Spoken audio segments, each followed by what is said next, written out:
धर्म स्वरूप पुरुष समाज, भक्ति स्वरूपा मातृशक्ति प्यारी बहन, प्रातः काल की शुभ वेला में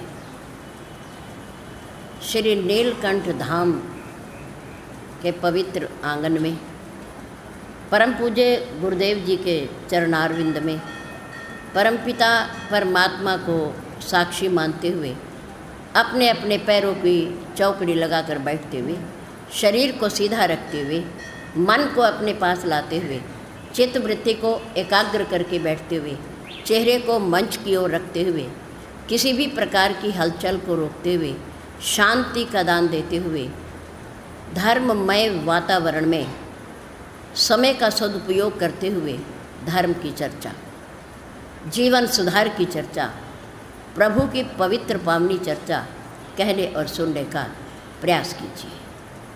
धन्यवाद। श्री नीलकंठ धाम की सम्मानित सभा के सौजन्य से आप लोगों के सहयोग से पूर्ण सद्गुरुदेव जी के आशीर्वाद से, परमपिता परमात्मा की कृपा से प्रतिवर्ष की भांति इस वर्ष भी धर्म चर्चा के लिए 7 दिन का समय निश्चय किया गया, जिसमें आज प्रथम दिन है। और ये कार्यक्रम, ये चर्चा, ये विचारों का आदान प्रदान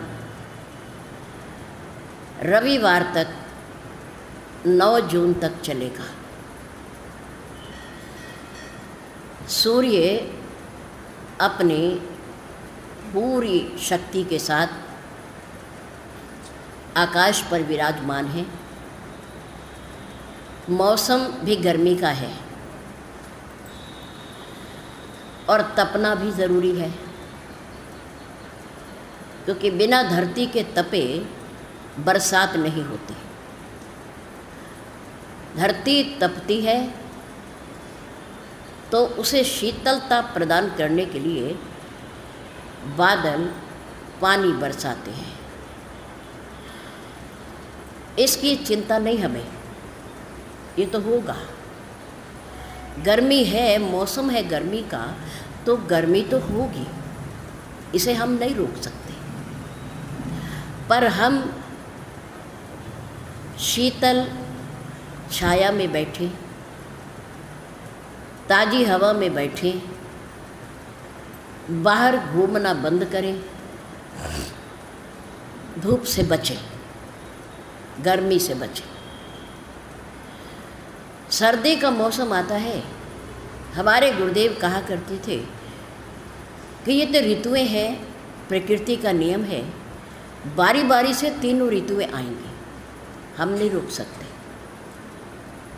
बरसात भी आएगी, गर्मी भी आएगी और सर्दी भी आएगी।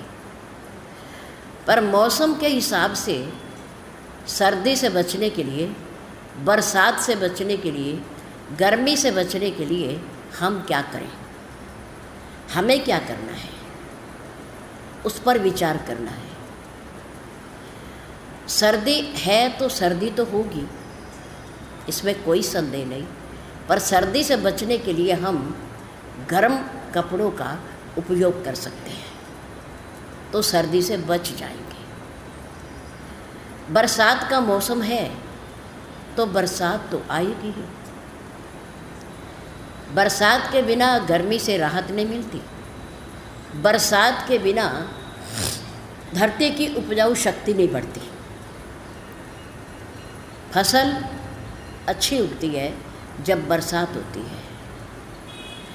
बरसात 2 दिन का पानी और अपने कुएं और ट्यूबवेल के द्वारा दिए जाने वाला महीने भर का पानी बराबर होता है, क्योंकि वो भगवत प्रदत्त है, ईश्वर के द्वारा भेजा गया जल है, और वह धरती और फसल के लिए अमृत है। अमृत है।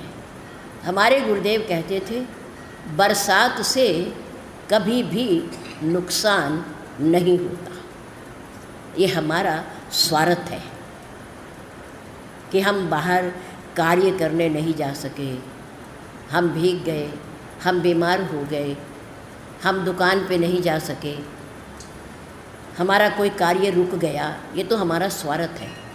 लेकिन बरसात से सबसे शुद्ध पानी प्रकृति में अगर कोई है तो वो बरसात का पानी है। बर्तन में आप इकट्ठा करके देख लीजिए, इतना नल का पानी भी शुद्ध नहीं, इतना सरकारी टंकी का भी जिसकी गहरी खुदाई होती है उनका भी नहीं होता शुद्ध, जितना शुद्ध बरसात का पानी होता है। इसलिए उससे बचने के लिए हम क्या करें? छाता लगाएं, छाता लगाएं, बचें उससे। बरसात से बचें, सर्दी से बचें, गर्मी से बचें, लू में बाहर ना निकलें तो अपने सिर को, मुंह को ढक कर निकलें, बचाव करते हुए छाता लेके निकलें, या प्रातःकाल जल्दी निकलें। इसलिए इनसे बचने की ज़रूरत होती है, पर मौसम तो आएंगे, प्रतिवर्ष आएंगे। हम भी ये चाहते हैं कि प्रचंड गर्मी से, लू से बचने के लिए प्रातःकाल धर्म चर्चा का समय 8:30 से 9:30 रखा जाए। आप 8 बजे आ सकते हैं, लेकिन प्रसंग 8:30 बजे प्रारंभ हो जाएगा। आप 10 लोग बैठे हों, 20 बैठे हों, कोई चिंता नहीं। जिन्हें सुनना है वो आएगा, उसकी भावना है वो आएगा, और हमारे से पहले आएगा। जिसे प्यार है सत्संग से, जिसे सुनना है, और जिससे नहीं सुनना उसके लिए लाख बहाने हैं भाई, कोई बात नहीं। पर हम ये चाहते हैं कि जो सभा के यहाँ के सम्मानित सदस्य और महिला समाज समय लेने जाता है, कम से कम वो अपने परिवार के साथ यहाँ बैठे, वही आकर के बैठ जाएं, हमें बहुत काफ़ी है, कोई दिक्कत नहीं। हमें तो कहना है और कहेंगे 7 दिन तक, क्योंकि आपको समय दिया है, भगवत कृपा हुई है। इसलिए आप समय का पालन करेंगे, हम भी समय का पालन करेंगे। समय से आएं, समय से जाएं, हंसते हुए आएं और हंसते हुए जाएं। प्रसन्न मन से आएं और प्रसन्न मन से जाएं। सुंदर भाव लेकर हृदय में आएं और प्रभु की चर्चा के सुंदर विचार लेकर वापस जाएं।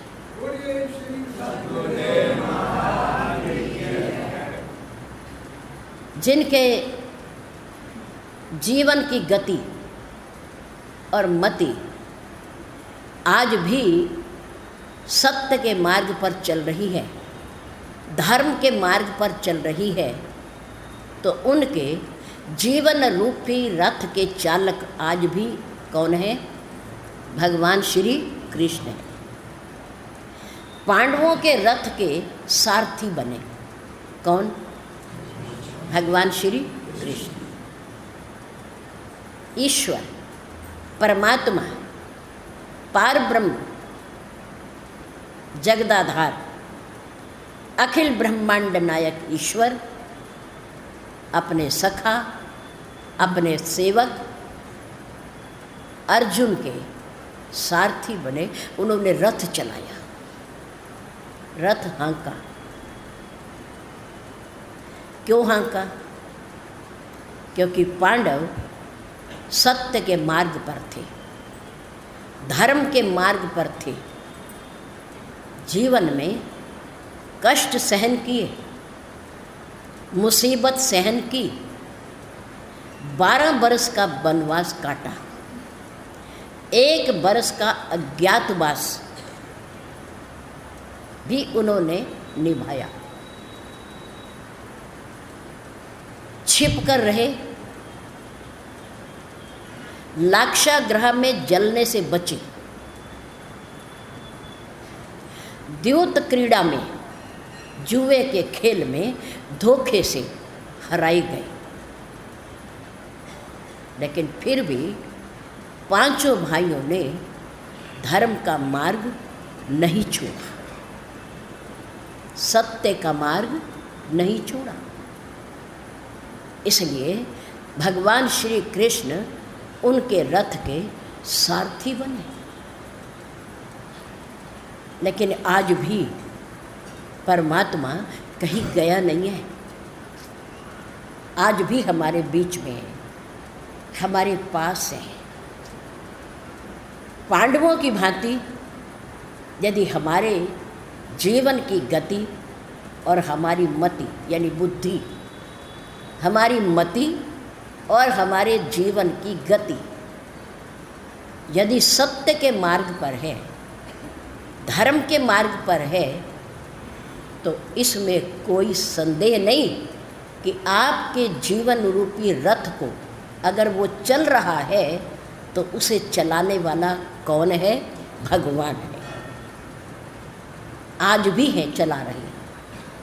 उनकी कृपा के बिना हम लोग एक कदम भी आगे नहीं बढ़ा सकते,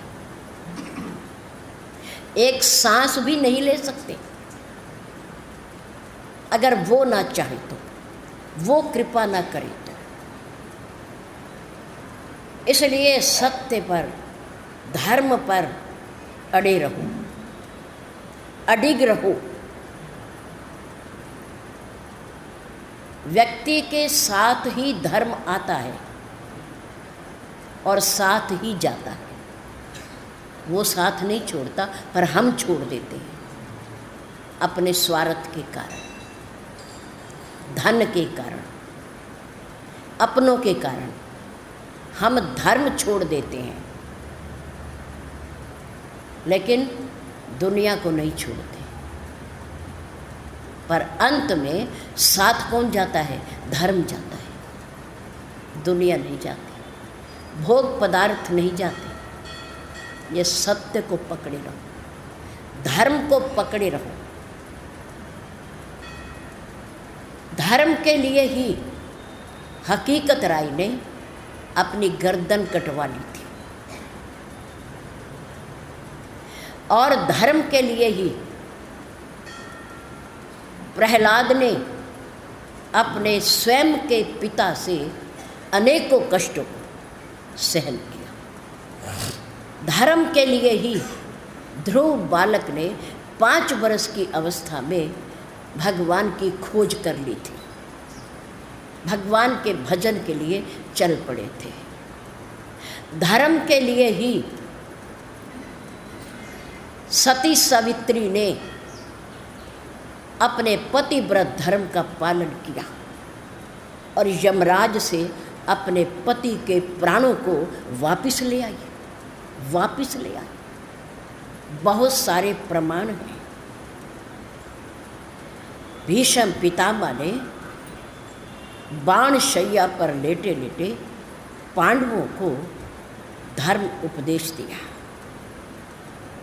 नीति की शिक्षा दी कि तुम राजा बनोगे, युद्ध तुमने जीता है, इसलिए तुम्हें राजनीति आनी चाहिए, आनी चाहिए।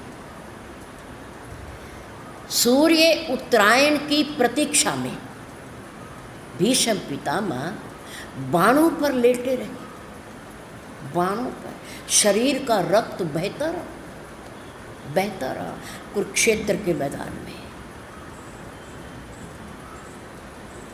नित्य प्रति जब तक सूर्य उत्तरायण नहीं हुआ, भगवान श्री कृष्ण के साथ पांडव, क्योंकि बचे ही पांडव थे, कौरव तो सारे खत्म हो गए, एक धृतराष्ट्र और गांधारी बचे, बाकी सब चले, खप गए युद्ध में। महाभारत, उस युद्ध का नाम क्या था? महाभारत, क्योंकि उस युद्ध में देश विदेश के राजाओं ने भाग लिया था, कुछ पांडवों की तरफ और कुछ कौरवों की तरफ।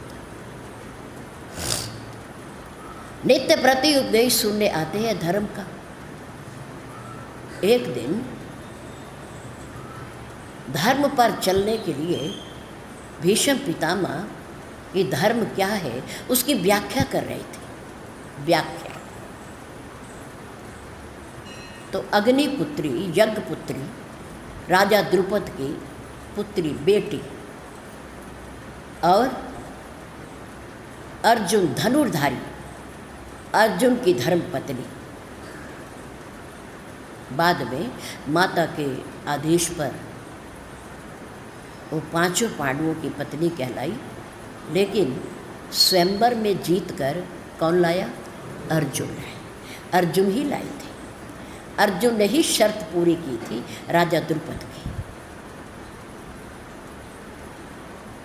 तो यज्ञ से उत्पन्न हुई द्रौपदी पंच कन्याओं में आती है।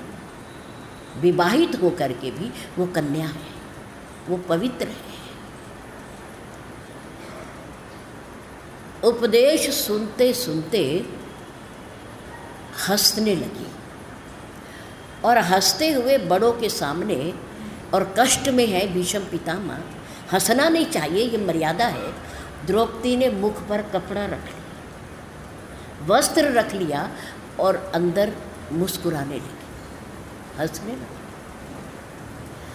लेकिन बाल ब्रह्मचारी गंगा पुत्र इच्छा मृत्यु का वरदान प्राप्त किए ज्ञानी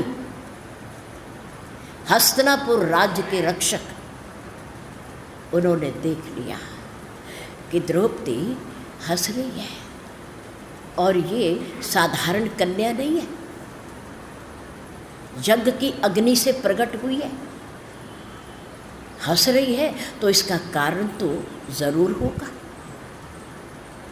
कथा को बीच में रोककर भीष्म पितामह जी ने द्रौपदी की ओर इशारा किया और कहा, बेटी देवी तुम हंस रही हो, जबकि कथा के बीच में हंसना नहीं चाहिए, मर्यादा नहीं है। मुस्कुरा तो सकते हैं, आनंदित तो हो सकते हैं, पर हंस नहीं सकते।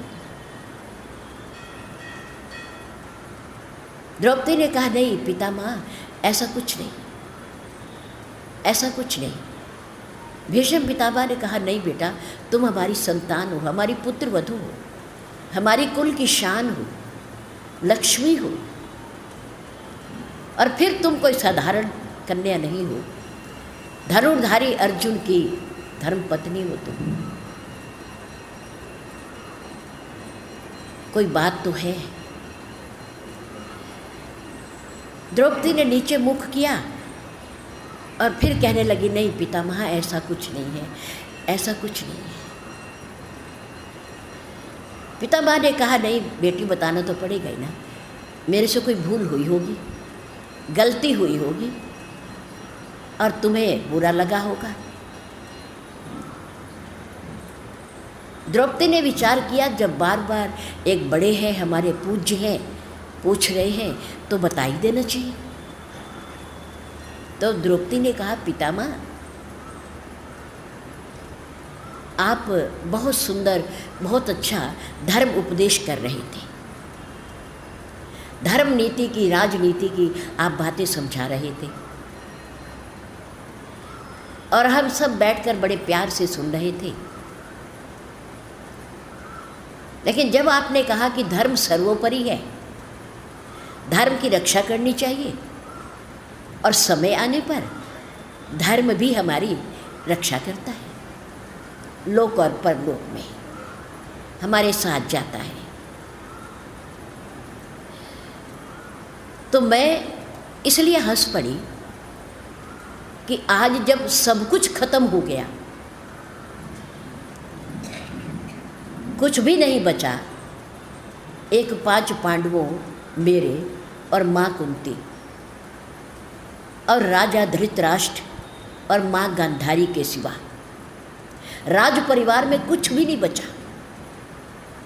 इस धर्म उपदेश की आवश्यकता तो उस समय थी जब ये अधर्म हो रहा था। आज तो कुछ भी नहीं, लड़ाई तो लड़ी गई, जाने वाले चले गए। युद्ध में दो ही बातें हैं, हार या जीत।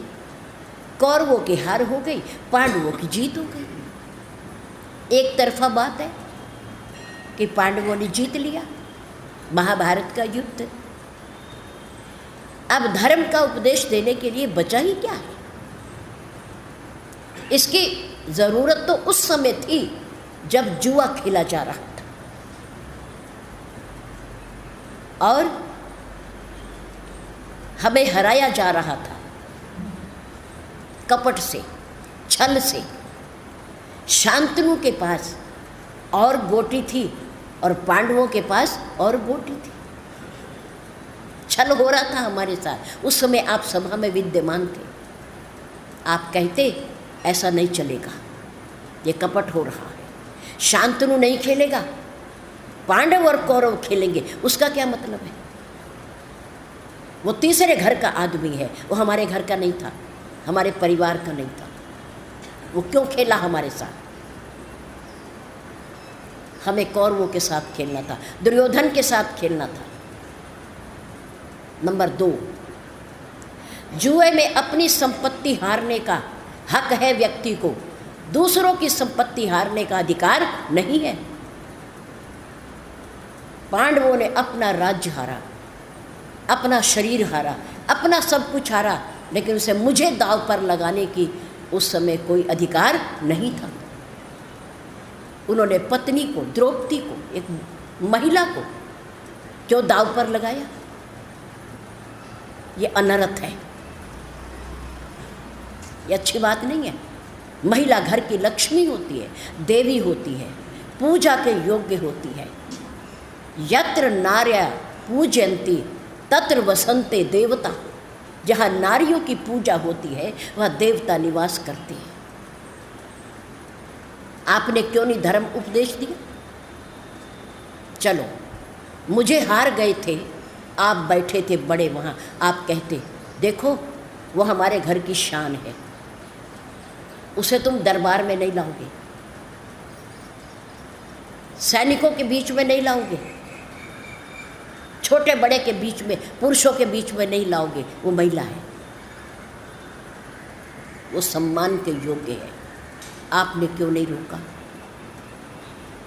क्यों नहीं रोका? इन्होंने लाक्षागृह बनवाया पांडवों को जलाकर मारने के लिए, आपने क्यों नहीं रोका? इन्हें क्यों नहीं रोका? ये जानते थे कौरव, द्रोणाचार्य भी जानते थे कि चक्रव्यूह का भेदन अर्जुन के सिवा और कोई नहीं कर सकता, कोई नहीं कर सकता था। फिर आपने अधर्मी कौरवों का साथ क्यों दिया कि अर्जुन को लड़ते लड़ते, युद्ध करते करते दूर ले जाओ, दूर ले जाओ? आपने ऐसा क्यों करने दिया? क्यों नहीं रोका अधर्म को? भरे दरबार में आप अपनी पौत्र वधू को नग्न करने का प्रयास देखते रहे। वो तो मेरे भगवान थे, मेरे भाई थे, वो जिन्होंने मेरी रक्षा की, मेरे चीर को उतरने नहीं दिया।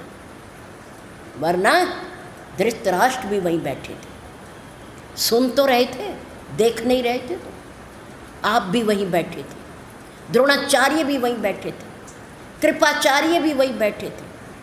आप लोगों ने क्यों नहीं रोका? इस उपदेश की आवश्यकता उस समय थी। आगे बढ़ो। चक्रव्यूह का निर्माण हो गया। चारों भाइयों में से कोई चक्रव्यूह का भेदन नहीं जानता था, द्रोणाचार्य को पता था। लेकिन फिर भी उन्होंने कौरवों को, पांडवों को फंसाने के लिए चक्रव्यूह की रचना की। वो तो गुरु थे, उन्होंने तो सिखाया ही था बनाना भी और भेदन करना भी। फिर अभिमन्यु वीर 16 वर्ष का बालक उस चक्रव्यूह को भेदन के लिए चला। 6 दरवाजे उसने पार कर लिए बालक ने। वो नहीं रुका, लेकिन 7वें द्वार पर आप जैसे 7 महारथियों ने मिल करके एक अकेले बालक पर प्रहार किया, वार किया और उसे मृत्यु के घाट पर उतारा। क्या ये धर्म था? उस समय आप नहीं थे।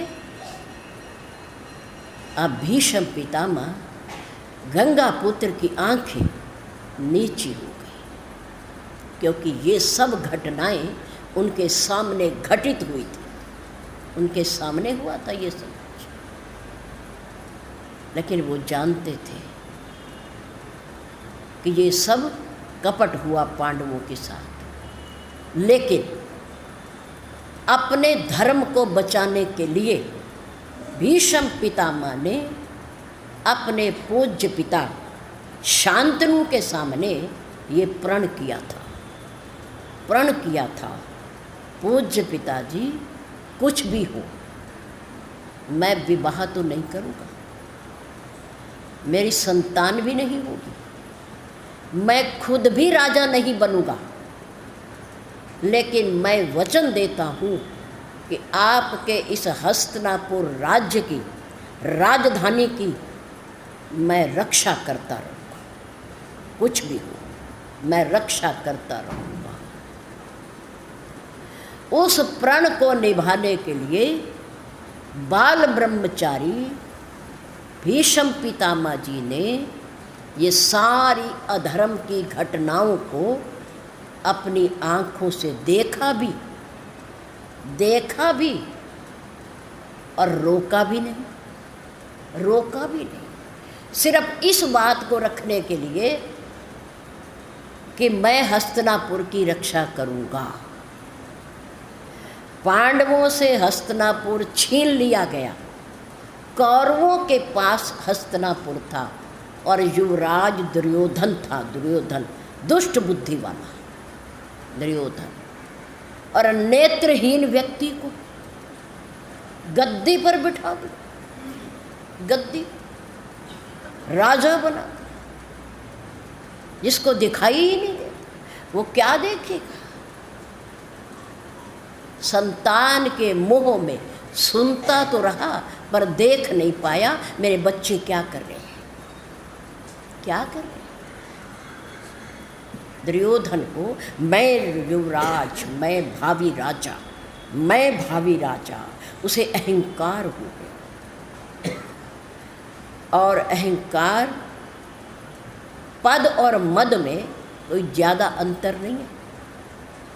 पद पा करके बड़े से बड़े व्यक्ति को भी, ज्ञानी से ज्ञानी व्यक्ति को भी मद हो ही जाता है, अहंकार हो ही जाता है। पद और मद बना करके देख लो, पा और दा पद, मा और दा मद। सिर्फ पा की थोड़ी सी घुंडी मोड़नी है, पद से मद बन जाता है। क्या बन जाता है? पद से मद बन जाता है। मद का अर्थ है कीचड़, मद का अर्थ कीचड़, और अहंकार भी कीचड़ है। जो उसमें एक बार फंस जाता है वो निकल नहीं पाता। इसलिए पद का मद कभी मत करो। किसी भी पद पर हो, सरकारी पद पर हो,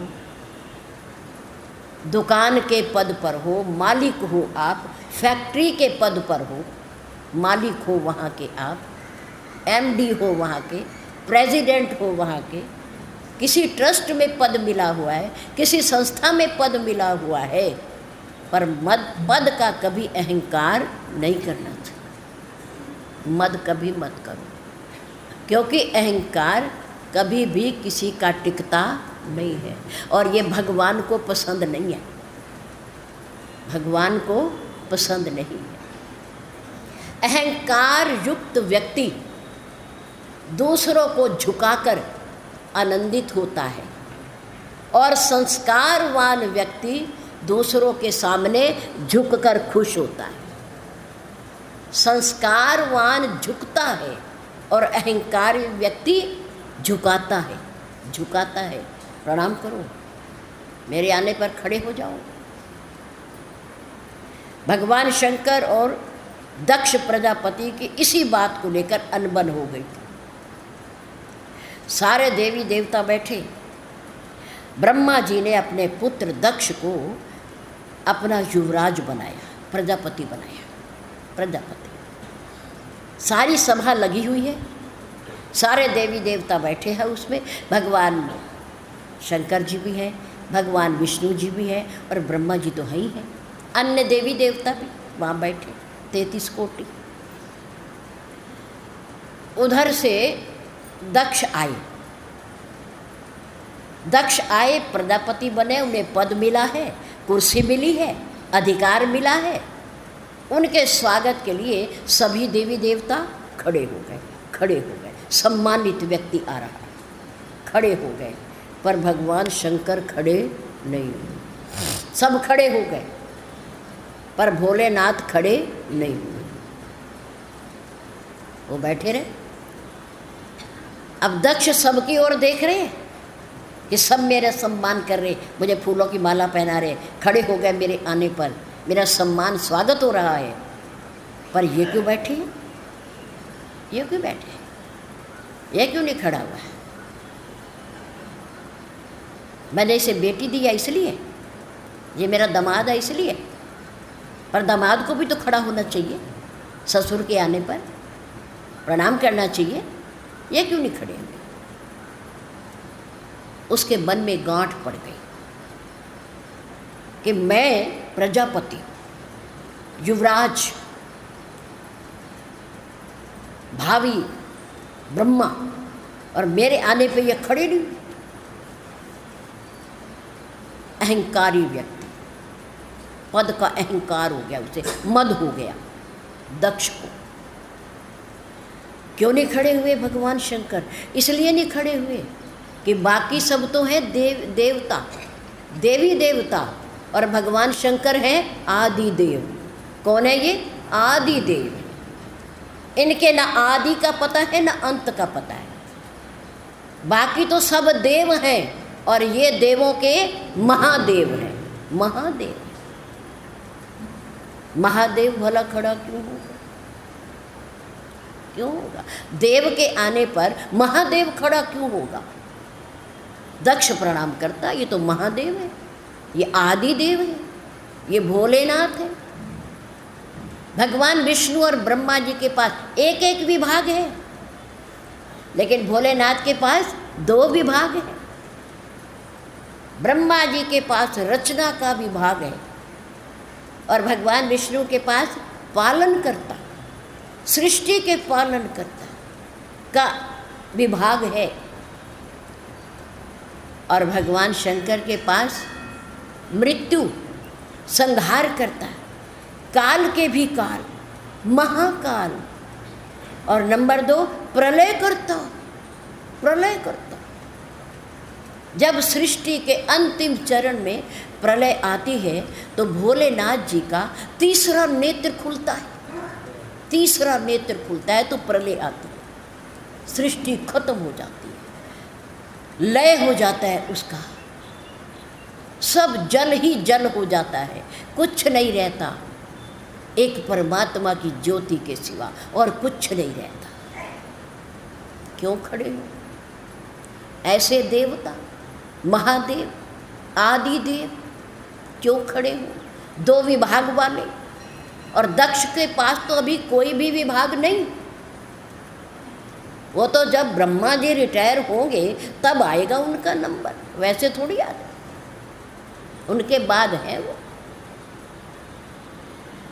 तो इस अहंकारी व्यक्ति ने सोच लिया कि मैं इन्हें देखूंगा, देखूंगा। खड़े नहीं हुए, मेरा सम्मान नहीं किया, मैं ऐसा यज्ञ करूंगा, ऐसा यज्ञ करूंगा जिसमें न तो इनका भाग होगा, ना इन्हें आहुतियाँ दी जाएंगी, और ना इनके बैठने का आसन होगा, कुछ भी नहीं। मैंने बुलाने का, मैं निमंत्रण ही नहीं देने। अब वही भावना मन में लिए हुए, मद लिए हुए, कीचड़ लिए हुए दक्ष प्रजापति ने यज्ञ किया। कहाँ किया आपको तो पता है, कहाँ किया? कनखल में किया, गंगा जी के किनारे पर। दक्ष मंदिर आज भी है। कनखल में, बहुत सुंदर। यहाँ मंडप भी बना हुआ है। वहाँ यज्ञ किया, ऊपर नहीं, धरती पर आकर गंगा जी के किनारे कनखल में उन्होंने बहुत बड़ा यज्ञ किया। सब देवी देवताओं को बुलाया, पर महादेव को नहीं बुलाया। अब उस समय जब यज्ञ होने वाला था, हो रहा था, सबके पास निमंत्रण चला गया था, उस समय भगवान शंकर ने प्रभु राम पर संदेह करने पर सती का त्याग कर दिया था और भोलेनाथ जी ने संन्यास ले लिया था, विरक्त हो गए थे। उस समय देवी देवताओं के वाहन आकाश मार्ग से जाते हुए जब कैलाश पर्वत पर बैठी हुई सती ने देखा तो पूछने लगी, स्वामी भोलेनाथ, ये सब देवी देवता अपने अपने वाहन में कहाँ जा रहे हैं? कहाँ जा रहे हैं? भोलेनाथ जी ने कहा, देवी ये आपके पूज्य पिताजी यज्ञ कर रहे हैं कनखल में, गंगा जी के किनारे पर बहुत बड़ा यज्ञ कर रहे हैं। उनके निमंत्रण पर ही भाई यज्ञ में जा रहे हैं।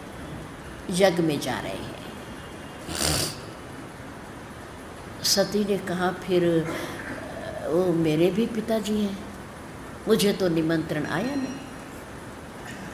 भोलेनाथ जी ने कहा कि उनकी मेरे से थोड़ी अनबन है, रंजिश है, थोड़ी नाराज़गी है, और उस नाराज़गी के कारण मुझे तो नहीं भेजा, चलो कोई बात नहीं, लेकिन अपनी बेटी को भी निमंत्रण नहीं भेजा।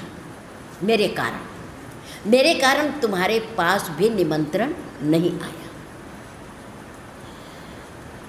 सती ने कहा, फिर कोई बात नहीं, मैं यहाँ भी तो आपने मेरा त्याग कर दिया है, मैं अकेली बैठी रहती हूँ, कुछ आप मेरे से सेवा नहीं लेते, काम नहीं लेते, तो कोई बात नहीं, पिता के घर में तो बिना बुलाए भी जा सकते हैं, मित्र के, गुरु के और अपने मायके में बिना बुलाए भी जा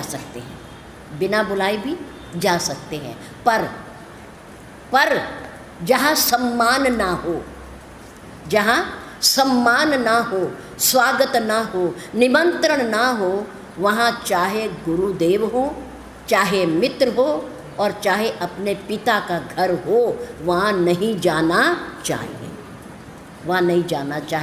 ऐसी मर्यादा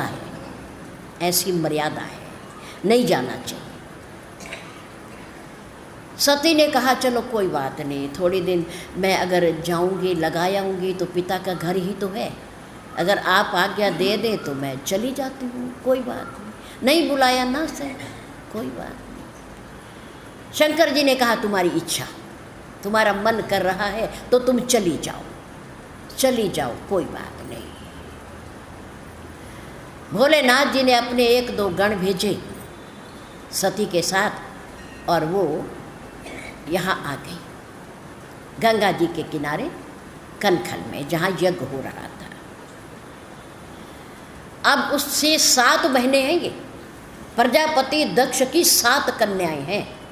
7 कन्याओं में से एक कन्या सती भगवान शंकर को दी थी, ब्रह्मा जी के कहने पर, ब्रह्मा जी के। इनको निमंत्रण नहीं आया भोलेनाथ जी के कारण, लेकिन बाकी 6 को गया और 6 आ गई, 6 की 6 आ गई अपने परिवार के साथ।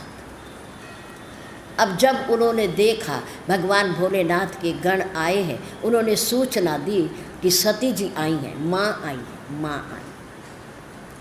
अब जब बहनों ने सुना, जो 6 पहले से बैठी है, हंसने लगी, मजाक करने लगी, ये देखो बिना बुलाए तो मेहमान भी नहीं आता, ये आ गई, देखो क्या मुंह लेकर के आई है, क्यों आई है।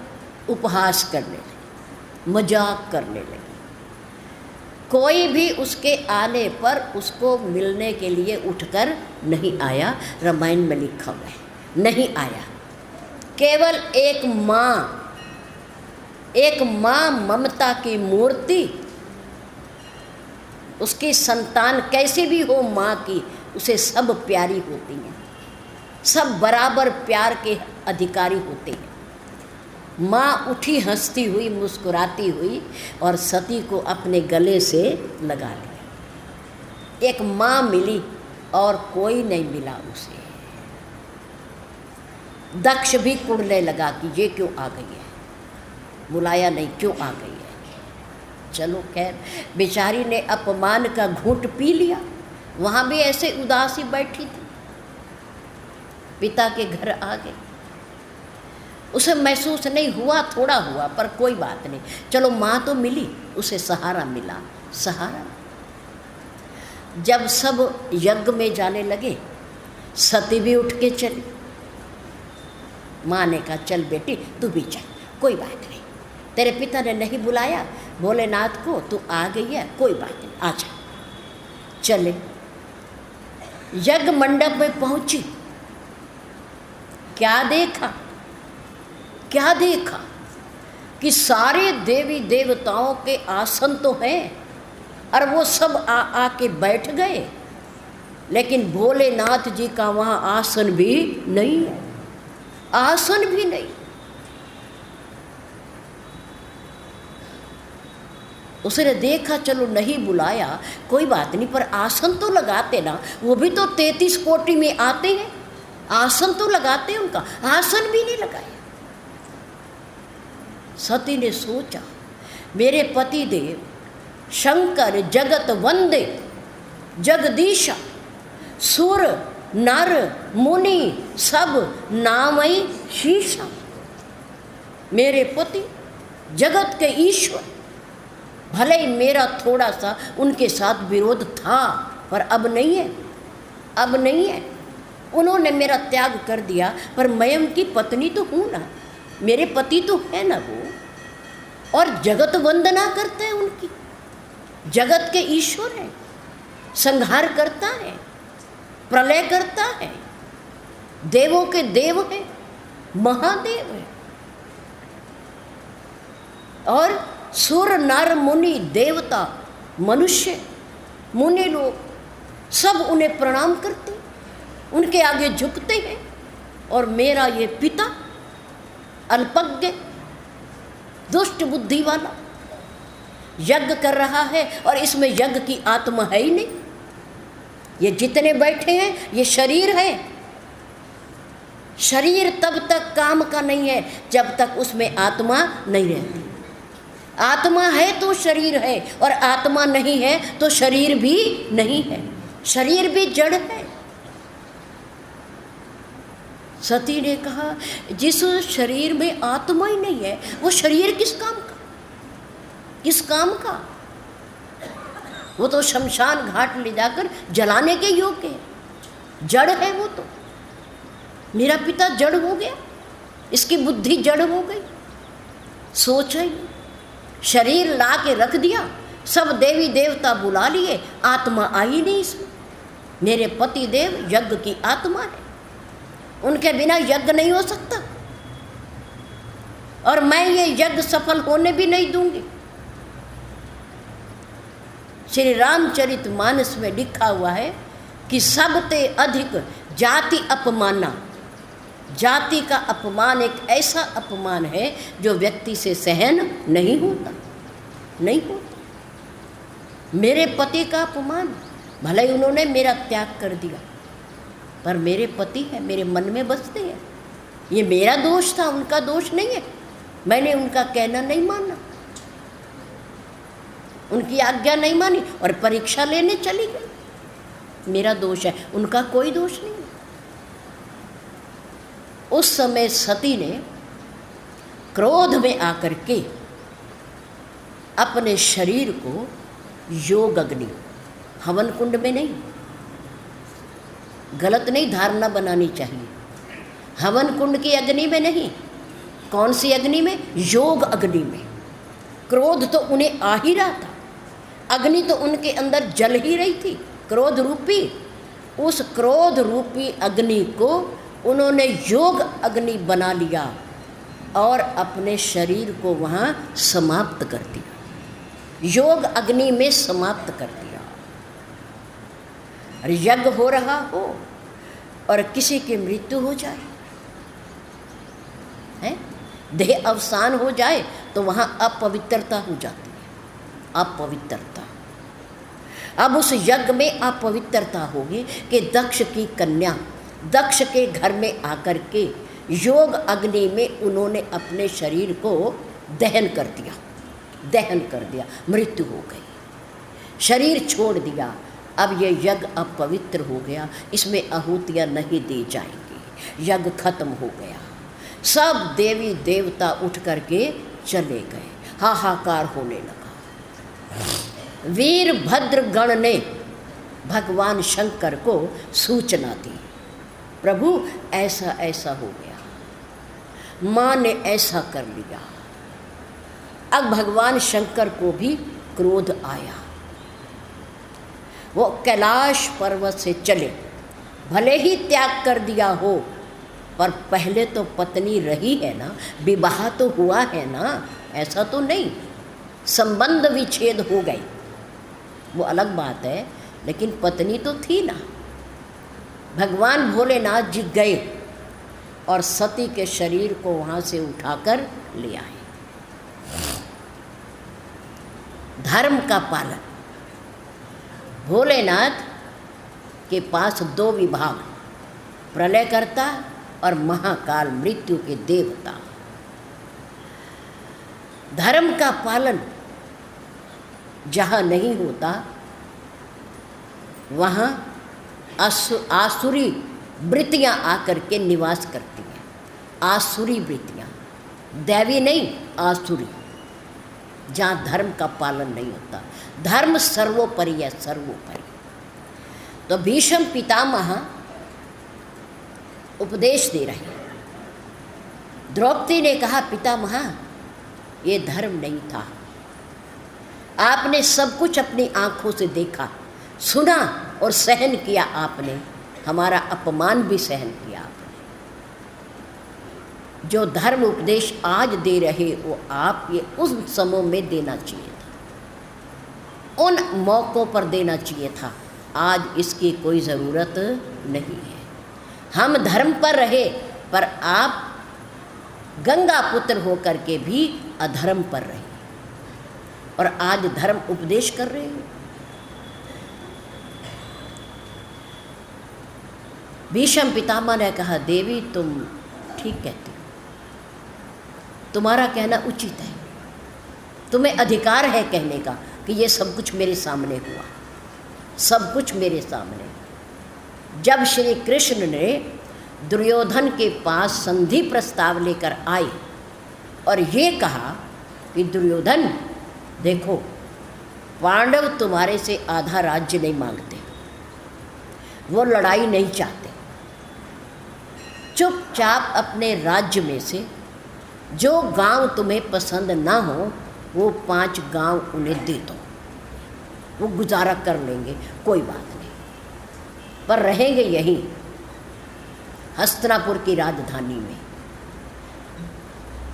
तो दुर्योधन ने कहा कि 5 गांव दे दूं?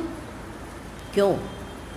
मैं तो बिना युद्ध के पांडवों को सुई की नोक के बराबर भी जमीन देना नहीं चाहता। आप 5 गांव कह रहे?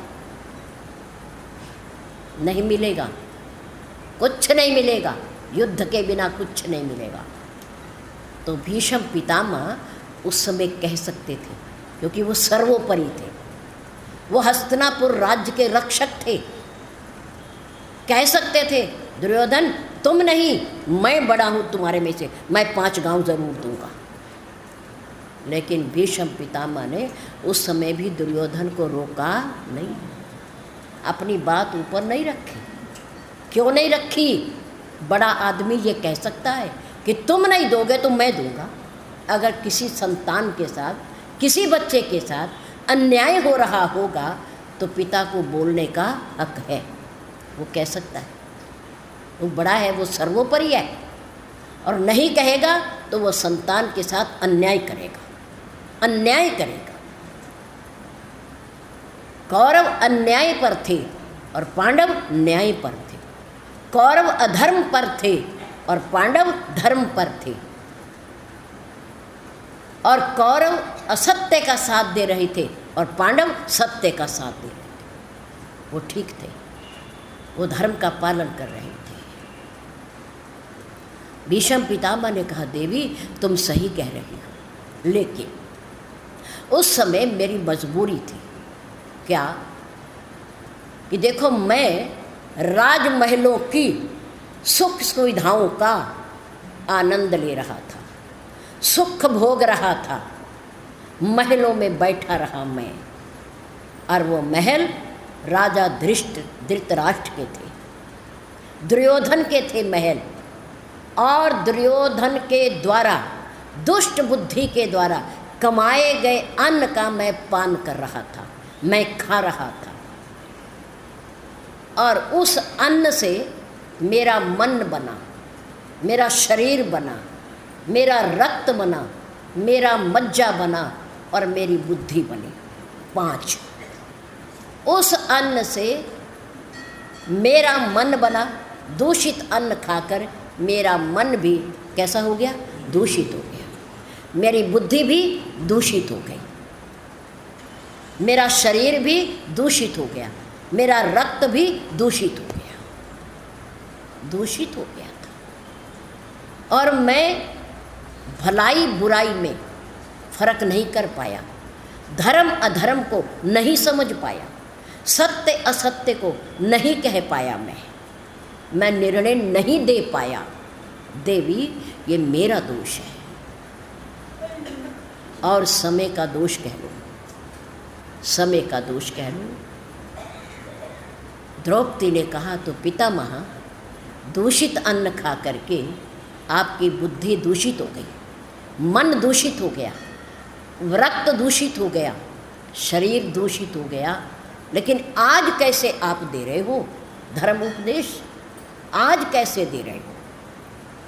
भीष्म पितामह ने कहा, देवी, आज तेरे पति अर्जुन ने, धनुर्धारी ने मेरे शरीर के हर अंग में इतने बाण मारे, इतने बाण मारे कि उन बाणों से मेरे शरीर का सारा रक्त बह गया, निकल गया। दूषित अन्न से बना हुआ रक्त सारा निकल गया। अब प्रथम पहले का बचपन का जो मेरे अंदर रक्त था वो ही आ गया, जो मेरी माँ का दिया हुआ था, मेरी माँ का। अब मेरे संस्कार जाग गए, मेरी भावना बदल गई, मेरी बुद्धि पलट गई, मेरे विचार बदल गए, रक्त शुद्ध हो गया। अब मुझे धर्म की बातें याद आने लगी, नीतिपूर्ण बातें याद आने लगी कि जो कुछ इनके साथ हुआ वो अनीति था, वो अधर्म था, वो नहीं होना चाहिए था जो इनके साथ हुआ। लेकिन अब मैं तुम्हें धर्म उपदेश दे रहा हूँ, क्योंकि ये राजा बनेंगे, पांडव राजा बनेंगे, राजगद्दी पर बैठेंगे। अब ये वो काम ना करे जो दुर्योधन ने किया, जो पहले हो चुका अब ना करे, ये प्रजा का पालन करे, धर्मयुक्त राज्य करे, धर्मयुक्त शास्त्र सम्मत कार्य करे, शास्त्र सम्मत जो शास्त्रों में बताए गए एक राजा को करने चाहिए। राजनीति बिन धन बिन धर्मा,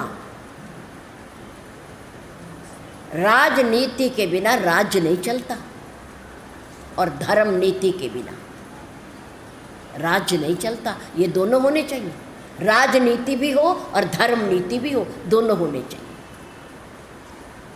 कौरवों के पास केवल राजनीति, और वो भी पंगु काम की नहीं थी, और धर्म नीति तो थी ही नहीं। धर्म नीति होती तो 5 गांव दे देते, भाइयों को अपने पास रखते, भले ही थोड़ा देते, लेकिन धर्म नीति भी नहीं थी, न राजनीति थी, वो डूब गए। भगवान ने उनका साथ दिया जिन्होंने धर्म को पकड़े रखा, अपना साथी बनाया। अंत में याद रखो, भोग पदार्थ, घर, सामान, कोठी, कार, कैसे भी कमाई हो, संग्रह किया हो, सब यहीं रह जाएगा, लेकिन एक धर्म अपने साथ जाएगा, उसे बचाना है। श्रवण के पास क्या था? माता पिता ही तो थे, और वो भी नेत्रहीन, वो भी नेत्रहीन। उनकी सेवा करके, धर्म का पालन करके, एक संतान का क्या धर्म होता है, पालन करके उसने अपने नाम को स्वर्ण अक्षरों में अंकित कर लिया, शास्त्रों में लिखवा लिया, अमर हो गया। और याद रखो, व्यक्ति कभी भी अमर नहीं होता, व्यक्ति का शरीर कभी भी अमर नहीं होता। क्यों? क्योंकि ये मृत्यु लोक है, यहाँ सबको मरना पड़ेगा। व्यक्ति के कर्म और विचार अमर होते हैं, शरीर कभी भी अमर नहीं होता। अमर होना चाहते हो तो ऐसे कर्म करो, ऐसा कुछ कर जाओ जो लिखने के योग्य हो, जो लिखने के योग्य हो, या ऐसा कुछ लिख जाओ जो पढ़ने के योग्य हो। दो बातें, ऐसा कुछ कर जाओ जो लिखने के योग्य हो, या ऐसा कुछ लिख जाओ कि पढ़ने के योग्य हो। कृति और कर्म, कृति और कर्म। कृति मीन रचना, कुछ ऐसा लिख जाओ, ऐसी रचना बना जाओ कि लोग हमें याद करते रहें। विचार अमर होते हैं, कर्म अमर होते हैं, मनुष्य का शरीर कभी अमर नहीं होता। जाना उनको भी पड़ा जो अवतार लेकर धरती पर आए, बड़े बड़े ऋषि महामुनियों को भी जाना पड़ा, जो ज्ञानी थे, जिनके हाथ में मृत्यु और जन्म दोनों थे, आना और जाना दोनों, उनको भी जाना पड़ा। ऐसा कुछ देश को, समाज को ऐसा कुछ दे जाए कि जाने के बाद भी यादें बनी रहें। ये धर्म है। आज भी जिनकी गति और मति सत्य और धर्म के मार्ग पर है, उनके जीवन रूपी रथ की बागडोर किसके हाथ में है? भगवान श्री कृष्ण के हाथ में है। वो कहीं गए नहीं हैं, वो आज भी यहाँ हैं, हमारे बीच में है। हम चलवाना चाहें तो वो आज भी चला दें, उन्हें अपना सारथी बनाना चाहें तो आज भी बन जाएं, वो हमसे दूर नहीं है। इसलिए धर्म सर्वोपरि, धर्म साथ आता है, साथ जाता है। लोक और परलोक में धर्म ही हमारी रक्षा करता है। धर्मो रक्षिता रक्षिता, धर्म की रक्षा करो, धर्म हमारी रक्षा करेगा। सबसे बड़ा धर्म है इंसानियत। क्या है? इंसान। इंसान के काम आना ही इंसानियत है, हमारा सबसे बड़ा धर्म।